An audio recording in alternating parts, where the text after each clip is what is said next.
So 21-year-old has no fear. Look at the Lithuanians go. The Lithuanians in the heat. The Lithuanians are a classy crew.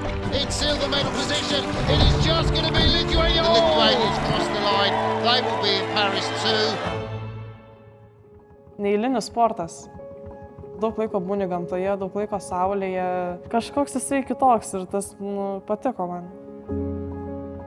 Mokykloje mėgdavau irgi pasportuoti, tai ten estafetės, tai ten krepšinis kažkoks tai, nes aukšta esu. Lengvąją ten kažkaip pasibandžiau, bet irgi ilgai neužsibuvau. Tada treneris mane pasigavo einant į mokyklą, kad aukšta, domeninga, pasiūlė pabandyti irklavimą. Atėjau, galvoju, irgi dar vieną būrelį palankysiu ir užteks šią pradžią, kol mokyklą pabaigsiu, bet gavos taip, kad kažkaip įnirau aš jį.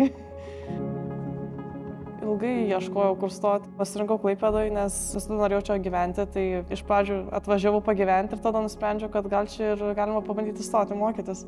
Džiaugiuosi, kad Klaipėdos universitetas sudaro sąlygas, kad galiu išvykti treniruotis užsienį ir mokintis tuo pačiu. Ir manau, ateityje gal panaudos visas tas žinias kažkur pas sportą dirbant dar.